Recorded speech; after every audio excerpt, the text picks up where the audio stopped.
Hello there, General Techno here with yet another video review.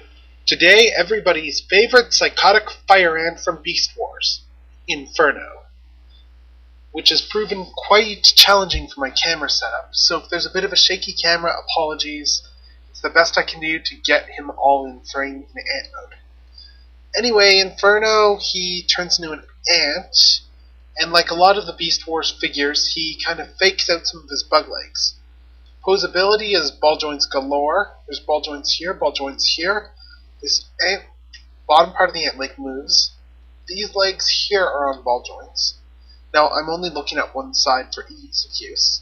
The antenna goes up and down. This leg goes up and down. And this leg goes up and down here. Now these two back legs here are actually formed as part of the missiles.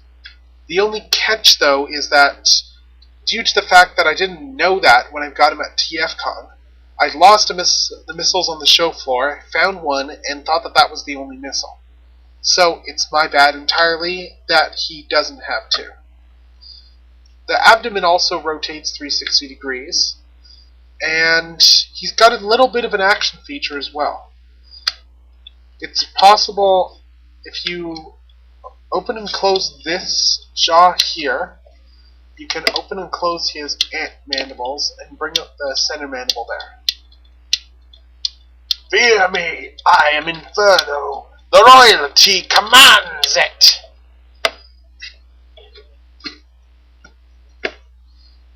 Anyway, here's roughly what he looks like from above, to use that perspective. And below, nothing really in particular. I'm going to go ahead and transform this guy.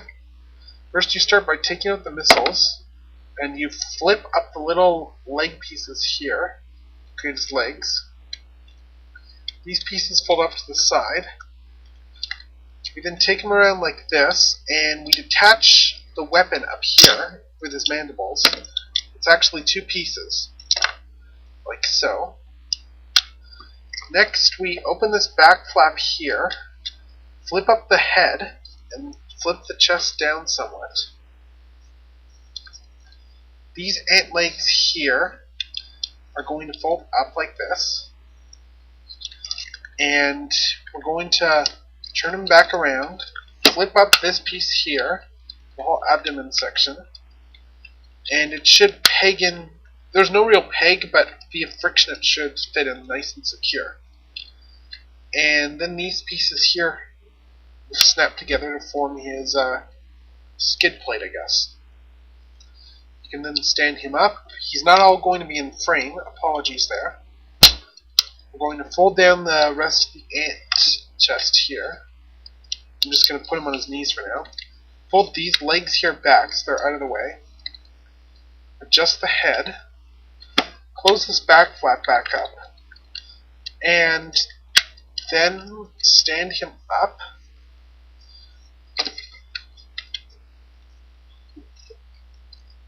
Stand him up, make sure these are all folded.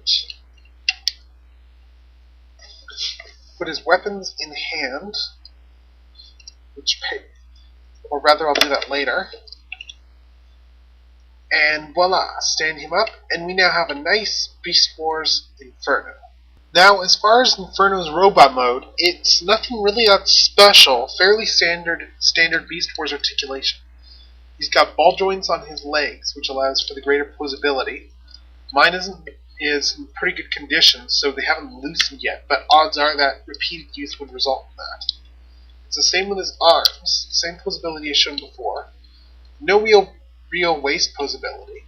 Head is also on a ball joint, and he's got these nice sculpted chompers, which you can see if I turn them to the side. The head is very show accurate.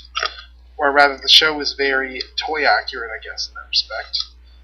Weapons, he's got little circular pegs here that the weapons can plug into. None of them are really that show accurate. He's got one weapon he holds there, and he's got another weapon that he holds here.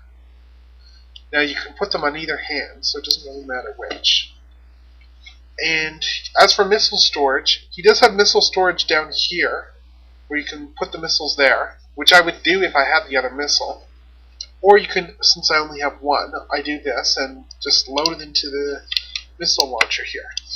This was a part of the ant mode, and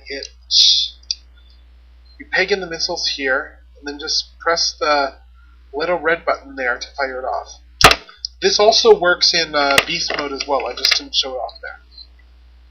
Here's a view of Inferno from the side. And here's another important thing I should point out. I've got his abdomen transformed like this because a lot of times on the show he did have it like this. But when Inferno is flying, his abdomen opens up to reveal his giant jetpack. It's a big butt jetpack. If he likes big butts, he cannot lie. If you press this button in here, it's going to trigger the spring-loaded feature on the backpack, which is a bit of a blur on camera, and in real life, I guess, but it gives the spinning motion that it has on the show. Overall, alright, now I'm going to go on and do some size comparisons with some other figures now. As far as size goes, this is what Inferno looks like compared to a few other Beast Wars figures. More specifically, the reissued Cheetor that Hasbro did, and the remolded Optimus Primal. You can't really see heads because of camera angle or anything, but as you can see, Inferno's pretty tall. He was a Mega when he came out, I believe, and the first of the Megas along with B-Boom and Transketo. So he's taller than your average Deluxe, and more on par with the Voyager class nowadays, especially since he's a really tall Mega. He fits in well with a Beast Wars diorama, very accurate to his show self, and my only real criticism about Inferno is, well, his ant mode is passable at best. It's not that great. He doesn't really have a show-accurate weapon. And, I mean, he's a big thing of translucent red and non-translucent red. Really, unless you like Inferno's character, I'm not sure I'd recommend him. He's not a bad figure, but there's a lot of better figures out there that I would get. Not Cheetor, of course, but the Primal is a much better figure, for instance. That mold's held up a lot better than Inferno has. And Inferno's okay for Beast Wars. By today's standards, he's passable, but not the greatest. And although he is the must for any Beast Wars completist, especially if you're completing show-accurate characters. This is General Techno, signing out.